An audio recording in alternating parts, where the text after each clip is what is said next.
vous êtes sur RTL. Ils refont la France sur RTL. Avec Amandine Bégaud. Bonsoir à tous et bienvenue dans Ils refont la France comme tous les vendredis soirs sur RTL. Retour sur l'actualité de la semaine avec les correspondants de la presse étrangère. Avec nous ce soir Juan José Dorado, periodista español en París. Birgit Holzer, ich bin deutsche Journalistin. Paolo Levi, agenzia ANSA Roma. Richard Verly, journaliste suisse, bonsoir. Bonsoir et merci à tous les quatre d'être là pour ce nouveau numéro d'Ils refont la France. Juste à côté de vous, Benjamin Sportouf, chef du service politique de RTL, je vais y arriver. Oui, allez-y. C'est pas mal, on est ravis de vous accueillir parce que ce Ils refont la France, on aurait pu le baptiser Ils refont le gouvernement, puisqu'on va bien sûr revenir en détail sur les annonces de cet après-midi. Ce premier gouvernement Borne, vous nous direz ce qu'on en dit dans vos pays aussi de cette nouvelle première ministre. Loro rifanno la Francia. Ils refont la France. Con Amandine Bégaud. Sur la proposition de la Première ministre, chargée de la planification écologique et énergétique, le président de la République a nommé M. Bruno Le Maire, ministre de l'économie, des finances et de la souveraineté industrielle et numérique. C'était donc il y a moins de 3 heures la nomination du nouveau gouvernement, premier gouvernement d'Elisabeth Borne, premier aussi du deuxième quinquennat d'Emmanuel Macron. Avant de commenter les personnalités, un mot peut-être de la forme. Cette annonce comme ça sur le perron de l'Élysée, c'est très français ou ça se passe aussi de manière aussi institutionnelle avec un cérémonial chez vous, Juan José? Ce qui est certain, c'est que c'est pas très espagnol. Vous n'avez pas d'Élysée, certes, mais voilà, oui, non, mais c'est quoi, un communiqué chez vous? C'est un communiqué, donc le gouvernement communique sur la formation du gouvernement et ça s'arrête là. Mais vous avez un système très particulier, très protocolaire, très diplomate, ce qui n'est pas notre cas. En Allemagne, c'est pas très allemand non plus, cette façon de. Je crois aussi qu'il y a effectivement un communiqué. Souvent, on sait déjà à peu près qui va être dans le gouvernement parce qu'effectivement, c'est pas une ou deux personnes qui décident, un peu dans leur coin. Mais effectivement, il y a plusieurs partis qui ont des personnalités qu'ils mettent déjà en avant. Donc, c'est pas la grande surprise non plus. Alors, au total, ils sont 27, 17 ministres, 6 ministres délégués, 4 secrétaires d'État, 14 hommes, 13 femmes, plus une, si on compte Elisabeth Borne, et 27, dont 13 nouveaux venus aussi. Vous en pensez quoi, globalement, de ce nouveau gouvernement, Richard ? Moi, ce qui m'a frappé, c'est d'abord qu'il reste quand même deux, on pourrait presque dire, remparts d'Emmanuel Macron, que sont Gérald Darmanin et Bruno Le Maire. Ils sont reconduits, ils viennent de la droite, ils se sont ralliés dès 2017. On voit bien que c'est sur eux qu'ils comptent presque pour protéger ce début de quinquennat qui s'annonce compliqué. Et puis, il y a cette surprise de l'historien Pape Ndiaye. Alors, j'avoue qu'il est déjà, je le constate dans les médias français, présenté comme l'anti-Blanquer. Je me suis livré à une petite recherche, j'ai eu beaucoup de mal à comprendre pourquoi on le présente comme tel, parce qu'il ne me semble pas avoir fait de grandes déclarations sur l'éducation nationale française. Ses recherches, c'est avant tout les États-Unis, la ségrégation raciale, etc. Donc ce sera intéressant de voir. Tout le risque, quand on connaît un peu la France et le ministère de l'Éducation nationale, c'est une grosse machine. Je crois que certains l'avaient appelé un éléphant. Le mammouth. Le mammouth qu'il fallait dégraisser. Voilà. Ça, c'était Claude Allègre. Va-t-il pouvoir monter sur le mammouth et être le cornac du mammouth? Benjamin, juste d'un mot, c'est l'anti-Blanquer, Pape Ndiaye? Ah oui, clairement. D'abord, il n'est pas vraiment du sérail politique, ça c'est clair, il n'a aucune expérience dans ce domaine. Et puis, c'est vrai que Jean-Michel Blanquer, il est monté au créneau très largement contre le wokisme, contre ce qu'il a appelé l'islamo-gauchisme. Pour cela, eh bien, il s'est attiré les foudres, notamment de Jean-Luc Mélenchon. Là, il est plutôt dans la défense des minorités. Et ne serait-ce que ça, en France, avoir un ministre, si vous voulez, qui porte cela, eh bien, quelque part, c'est une rupture. Et donc, déjà, d'ailleurs, chez Jean-Luc Mélenchon, on dit que c'est une trahison. C'est pour vous dire quelque part, oui, c'est ce qui est dit ce soir par Jean-Luc Mélenchon, qui estime qu'il est en train de se perdre dans quelque chose qui ne lui ressemble pas. Et donc, Marine Le Pen, elle dit, c'est un antigéniste assumé, oui. La dernière pierre de la déconstruction de notre pays. Ça va être lui la cible des attaques? Alors, certainement, on le voit. En tous les cas, c'est vrai que c'est une ligne très différente de Jean-Michel Blanquer, mais en fait, en même temps, on voit bien qu'il y a un effet voulu par Emmanuel Macron d'une vraie nouveauté dans ce gouvernement. Jean-Michel Blanquer qui est en ce moment même en train de faire ses adieux donc à ce ministère de l'Éducation nationale, et le nouveau ministre Pape Ndiaye donc a pris la parole il y a quelques minutes. On va écouter un petit extrait de ce discours d'arrivée. Mes premières pensées vont vers le monde des enseignants et à tous les enseignants qui m'ont éduqué depuis l'école maternelle et à qui je dois tant. Je suis peut-être un symbole, celui de la méritocratie, mais aussi, peut-être aussi, celui de la diversité. Je n'en tire nulle fierté, mais plutôt le sens du devoir et des responsabilités qui sont désormais les miennes. Pur produit de la méritocratie, de la diversité aussi peut-être, dit-il. Paolo, ça vous inspire quoi cette nomination ? Écoutez, je ne le connais pas très bien. C'est un profil qu'on découvre ensemble en lisant rapidement sa biographie. Chapeau à cet homme parce qu'il a eu des expériences très très formatrices, y compris aux États-Unis, où il a séjourné longtemps. Il a pu étudier avec des académiciens américains aussi. Spécialiste de l'histoire sociale des États-Unis, des minorités. Exactement, toute la question sociale des minorités. Donc, il a été nommé récemment à la Porte Dorée, c'est le musée de l'histoire de l'immigration de Paris, qui est quand même une institution majeure en France. Écoutez, il suscite en tout cas une grande curiosité et certainement une nouveauté qu'il faut noter avec espoir. Oui. Et après, moi, en tant qu'Italien, je suis touché aussi par la nomination de Catherine Colonna, qui a été ambassadeur de France, qui était une ancienne ambassadrice en Italie. Elle a beaucoup œuvré pour renforcer les liens franco-italiens. Donc c'est une très très bonne nouvelle pour les relations franco-italiennes et pour l'Europe plus en général. Et même cette promotion de Clément Beaune, qui était secrétaire d'État et qui aujourd'hui devient ministre délégué, est un beau signe de confiance envers le processus d'intégration européenne. On parlait des symboles, Benjamin, qu'Emmanuel Macron a voulu envoyer. Si on devait les résumer en 3-4 lignes. Symbole de diversité avec Papa Ndiaye, mais pas que. Rima Abdul-Malak, qui est quand même aujourd'hui ministre de la Culture, qui est un franco-libanaise. Franco-libanaise, qui est un poste très convoité. Vous le savez, vous savez pas combien de personnes viennent faire la cour à l'Élysée pour récupérer ce poste. On en a eu des noms, on va pas les citer ici, parce que ça serait un peu difficile pour ceux qui étaient postulants. Donc voilà, il y a ce nom. Et puis on découvre aussi, alors on va en savoir qui est, Christoula Zakharopoulou, en charge du développement de la francophonie des partenaires internationaux. C'est une autre femme donc qui prend des responsabilités. Donc oui, il y a une volonté du président de la République de mettre en avant davantage de personnalités de la société civile d'une part, c'est clair, et de la diversité. Et si je disais le régalien à droite, le social à gauche, j'ai tort ? Oui, mais en même temps à gauche, on n'en voit pas beaucoup, soyons très clairs. C'est plutôt à droite, là, quand même. Gérald Darmanin est promu. Mais et à la santé, Brigitte Bourguignon, c'est plutôt à gauche. C'est vrai, d'accord, mais vous avez raison. On peut parler de Brigitte Bourguignon. Mais en même temps, c'est pas une figure, vous me reconnaîtrez, emblématique de la gauche. Elle n'a jamais marqué par son parcours de gauche, comme Gérald Darmanin a marqué par son parcours de droite. Et bien sûr, Damien Abad.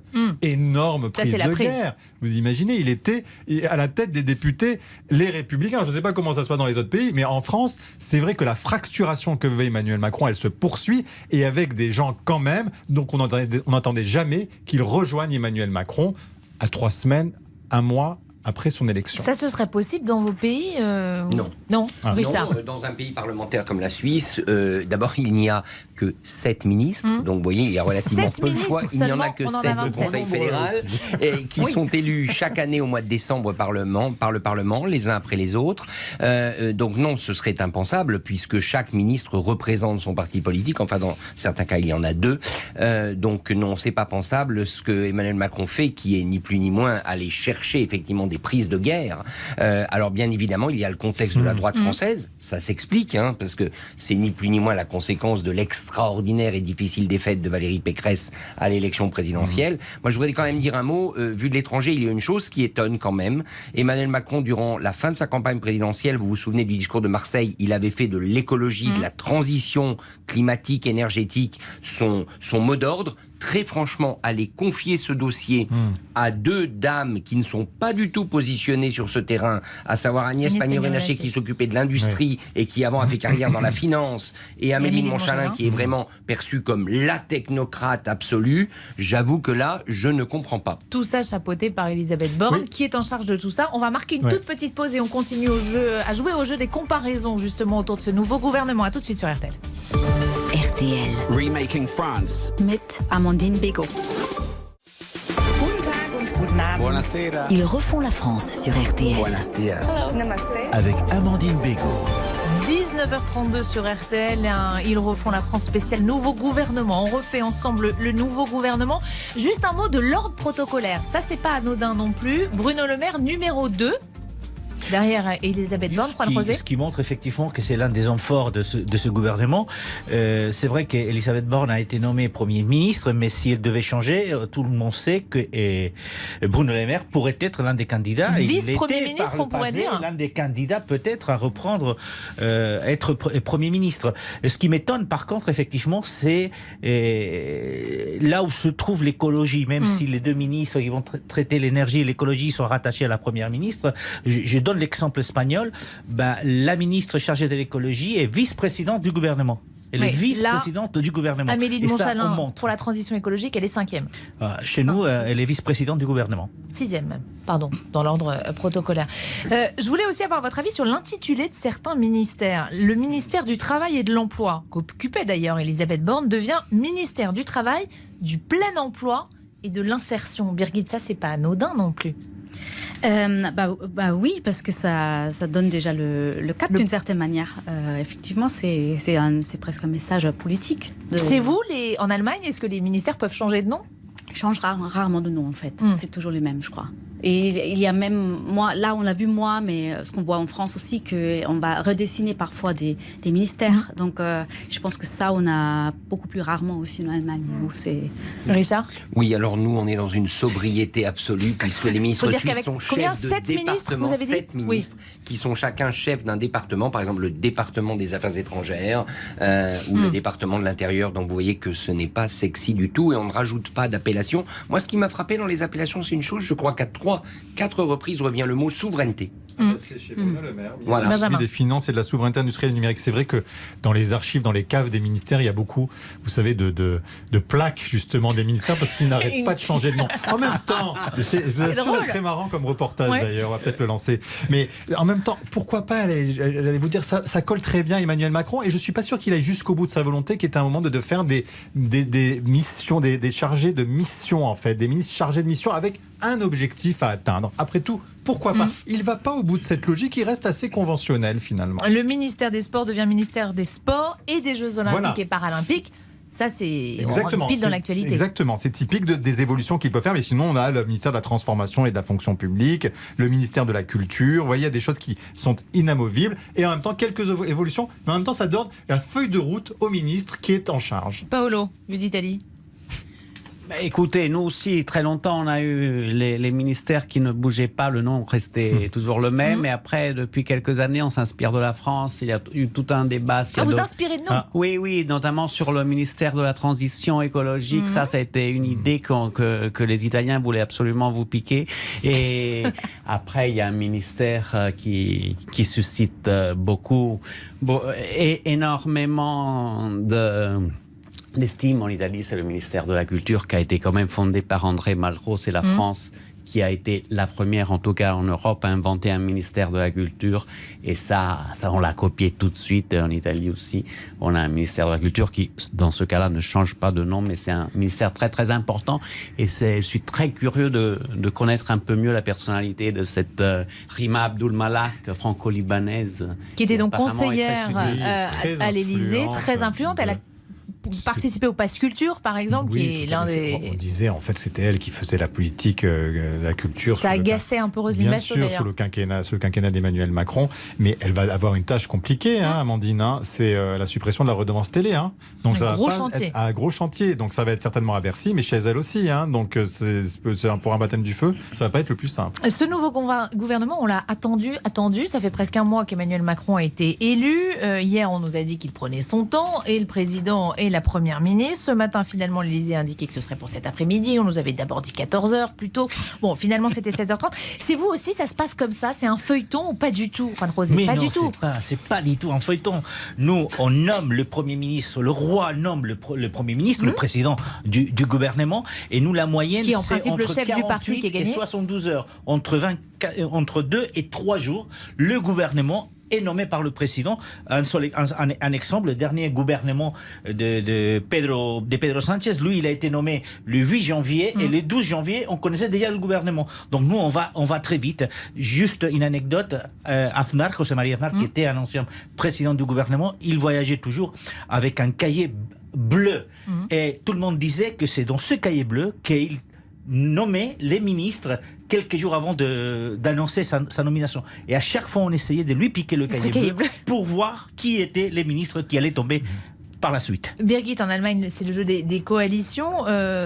Ça met jamais autant de temps à se former un gouvernement aussi. Ça met beaucoup plus de temps. En fait, ça a mis parfois des mois et des mois. Et du coup, c'est aussi d'une certaine manière un feuilleton, mais un feuilleton utile aussi parce qu'il y a plusieurs partis qui doivent se mettre d'accord sur un programme qu'on va tenir pendant 4 ans. Et le fait qu'on feuilletonne comme ça, on suivait, ça fait des jours et des jours que les journalistes disent bon, alors ça sera peut-être un tel, etc. Vous trouvez ça quoi? Ridicule, Richard? Non, mais la vue de Suisse, pardonnez-moi, mais le sport politique national en France, c'est l'un des sports dans lesquels vous excellez. Le spectacle est formidable. Vous n'êtes pas ironique, là.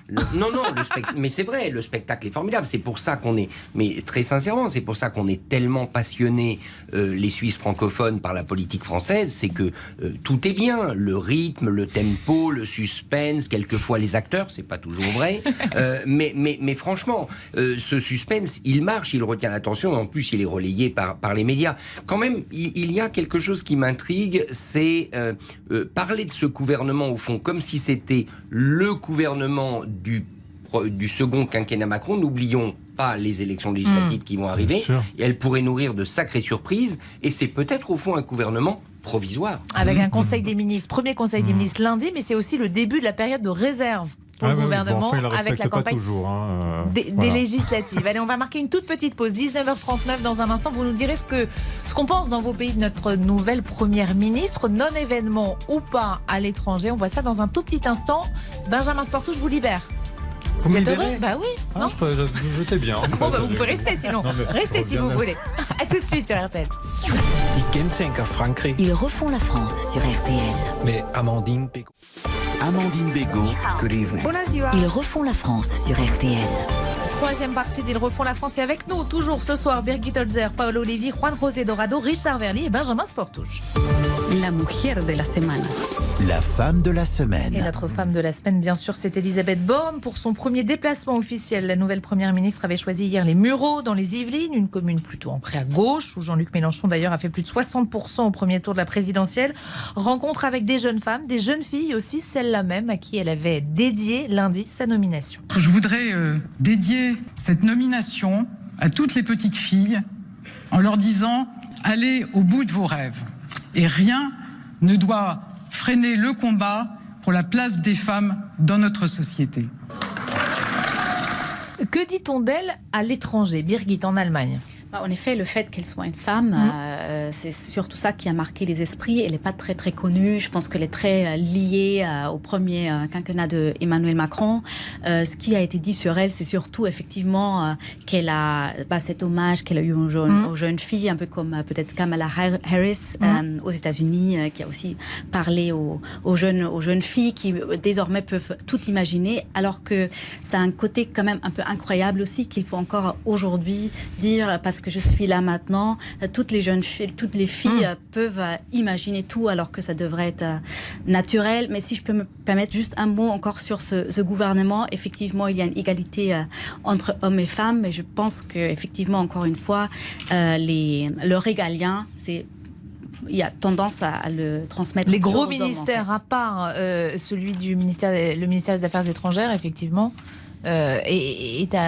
Pour les hommes, Juan José, on a dit quoi des premiers pas, des premières heures d'Elisabeth Borne? La première chose, c'est que personne ne la connaît en Espagne, Elisabeth Borne. Ça, c'est la réalité. La première chose qu'on disait, c'est une femme. Alors, c'est déjà assez réducteur. Donc, elle est élue première ministre parce que c'est une femme. Mais quand tu vas gratter derrière, donc, il a fallu expliquer qu'en fait, oui, elle était orpheline de père, mais elle est une technocrate. C'est la réalité. Elle a fait la Polytechnique. Donc c'est vraiment quelqu'un qui a toujours été dans l'élite, dans ce sens-là. Donc, elle a beaucoup travaillé dans les cabinets ministériels. Donc, c'est quelqu'un qui n'est pas connu, mais quelqu'un qui est du sérail, quand même. La presse étrangère est assez dure. Un technocrate pur jus, dit de Spectator, le quotidien britannique. Jamais élue à aucun mandat, jamais elle ne représentera la moindre menace pour le président Macron. Elle est aussi rasoir que Jean Castex, le côté comique en moins. Socialiste de nom, mais pas forcément de cœur. Vous, Richard, vous avez écrit pour Blick cette semaine. Elle coche toutes les cases. Efficace, mais effacée, capable de parler au pays et à l'administration sans faire de l'ombre au chef de l'État, crédible, sans apparaître faible aux yeux des ministres les plus puissants. J'ai l'impression finalement presque vous êtes plus dur avec elle que nous ne le sommes, nous, ici en France. Non, je crois que la presse étrangère regarde au fond quelles sont les qualités d'Elisabeth Borne et on constate qu'elle a été nommée pour ça, pour ces raisons. Elle a été nommée parce qu'elle est tenace, elle est même pugnace, semble-t-il, parce qu'elle est efficace et parce que sans doute elle va incarner une forme de, je dirais, d'action gouvernementale, alors que tout le reste, c'est-à-dire toute l'image, tout l'engagement, toutes les promesses, ce sera Emmanuel Macron. Elle est au fond, j'allais dire, en langage d'entreprise, la CEO, Chief Operating Officer. Voilà, elle est la Chief Operating Officer du quinquennat Macron 2.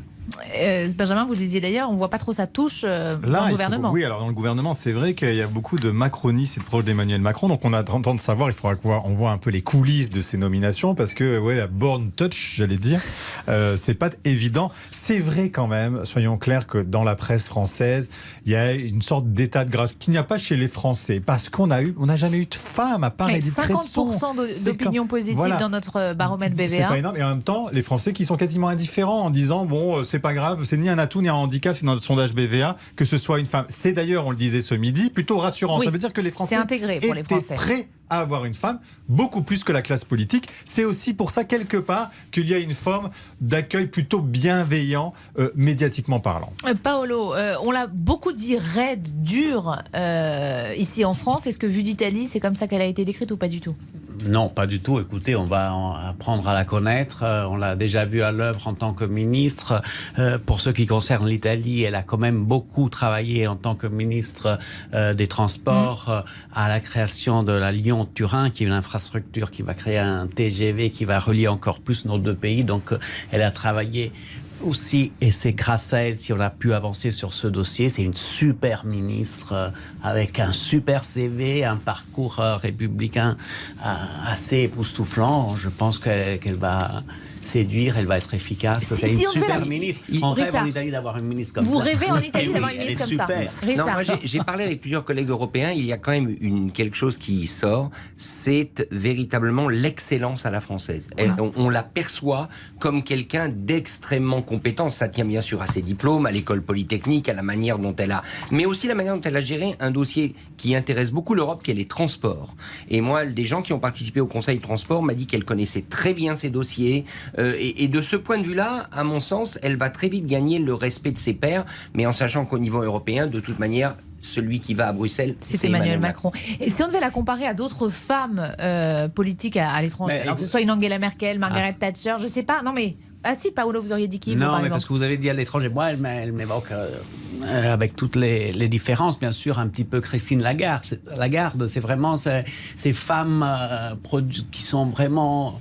le fruit de la méritocratie républicaine et qui ensuite rayonne en France et dans le monde. C'est assez spécifique de la France et c'est un exemple. Birgit, est-ce qu'on pourrait la comparer d'une façon ou d'une autre à Angela Merkel, qui était peut-être un peu austère au départ? Alors c'est devenu paraître votre maman à tous en Allemagne, mais... effectivement, elle a été aussi très sous-estimée en fait. Angela Merkel, au début, on riait presque. Donc ça peut être la même chose en fait. Là, on dit beaucoup de choses sur elle, mais peut-être il faut aussi effectivement la découvrir encore. Après, je pense effectivement, c'est ce côté tenace, peut-être effectivement des femmes dans la politique, justement pour il faut montrer plus, et ça ne vaut pas qu'en politique d'ailleurs, souvent. C'est vrai, et je pense que c'est... effectivement, quand on voit aussi son parcours et les dossiers qu'elle a traités, effectivement, et peut-être on peut faire un parallèle avec Angela Merkel, qui a aussi dû se battre... Moi, je la trouve très merkelienne quand même. Compétence mais je la trouve très merkelienne, moi. Aussi, sur son style, il y a beaucoup de choses, je trouve. On verra dans l'évolution. Mais tout de même, la sobriété, c'est quand même quelque chose, je pense, qu'elle partage avec Angela Merkel. Sauf que pour ça, il faudrait qu'elle puisse tenir qu'elle puisse diriger la politique du gouvernement et on voit que ça sera plutôt Emmanuel Macron. Oui, enfin, sauf qu'elle va avoir un certain nombre de chantiers quand même. Est-ce que vous pensez qu'elle va tenir 5 ans? Moi, j'ai des doutes. C'est parce qu'on lui demande, il faut qu'elle fasse plus qu'Edith Cresson, c'est ça l'enjeu. C'est vrai, tout à l'heure j'ai dit, je ne sais pas quelle est sa contribution réelle à ce nouveau gouvernement, mais attention, il ne faut pas la sous-estimer non plus. Un exemple très précis, sur les retraites par exemple. Bruno Le Maire voulait qu'on la réactive, cette réforme des retraites, avant la fin du quinquennat qui vient de s'écouler. Il voulait faire cette réforme. Elle a dit attention. Et elle l'a emporté. Il n'y a pas eu de réforme des retraites. Elle a réussi à convaincre Emmanuel Macron, mais elle l'a fait discrètement. Et c'est souvent la qualité des femmes en politique, qui agissent discrètement mais efficacement. Un mot, Richard. C'était pas vraiment le cas de Margaret Thatcher. Effectivement. 19h50. Un grand merci, Benjamin, de nous avoir accompagnés.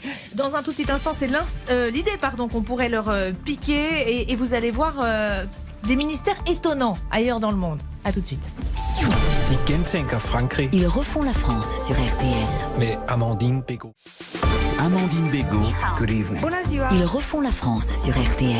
Dernière partie d'Ils refont la France. Aurélien Valarié nous a rejoint. Bonsoir Aurélien. Bonsoir. L'idée qu'on pourrait leur piquer. Alors Aurélien, nouveau gouvernement oblige. Vous êtes allé voir ce qu'il se passe à l'étranger et vous avez trouvé des ministères étonnants, on va dire. Oui, pour commencer, Amandine, je vous propose de vous détendre un peu. Direction l'Inde, qui a créé en 2014 son ministère du yoga. L'objectif pour le gouvernement indien est de relancer cette ancienne discipline qui est quand même pratiquée par plus de 300 millions de personnes dans le monde. Et ce ministère a pour principale mission de mettre en valeur toutes les pratiques et médecines traditionnelles indiennes. Alors ça c'est pour l'Inde. Parmi les pays qui innovent le plus en matière de ministère, il y a les Émirats Arabes Unis. Oui, pour ça il ne manque pas d'imagination. On pourrait clairement s'en inspirer. En 2016, il crée par exemple le ministère du Bonheur. Il y a de la joie. Bonjour, bonjour les hirondelles, il y a de la joie. Alors concrètement, ça sert à quoi un ministère du Bonheur? Eh bien ça passe par des enquêtes de satisfaction pour les usagers des services publics par exemple, ou encore par des programmes de formation à la positivité destinés à la population. Mais les Émirats Arabes Unis ne se sont pas arrêtés là, puisqu'en 2019, ils ont mis en place le ministère des possibilités. Même aujourd'hui, il est encore un peu difficile d'en définir les contours. Tout est possible. Exactement. On peut dire en tout cas que les Émirats Arabes Unis ont un vaste programme concernant leur ministère. Et puis il y a des ministères qui se créent en temps de crise. C'est le cas notamment au Japon.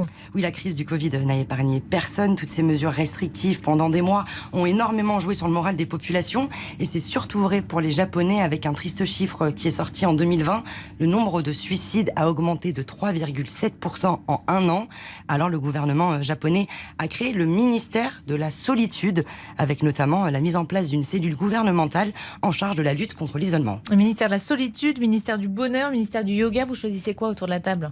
Allez, le yoga, tant qu'à faire, on va se relaxer. Paolo? Écoutez, le ministère du bon sens, peut-être. Je ne sais pas, Brigitte peut-être l'a entendu, en Allemagne, il y a un autre poste qui est discuté s'il est activé ou pas, c'est le poète du Parlement, pour apporter au sein du Parlement un autre langage. Donc, pourquoi pas? Birgit, peut les lier peut-être le ministère du Bonheur et contre la solitude. Oh, jolie proposition. Encore un mot de ce nouveau gouvernement français. Juan Rosé, vous me disiez, alors là on a compté les hommes, les femmes, ce gouvernement, il est à parité exacte, 14-14.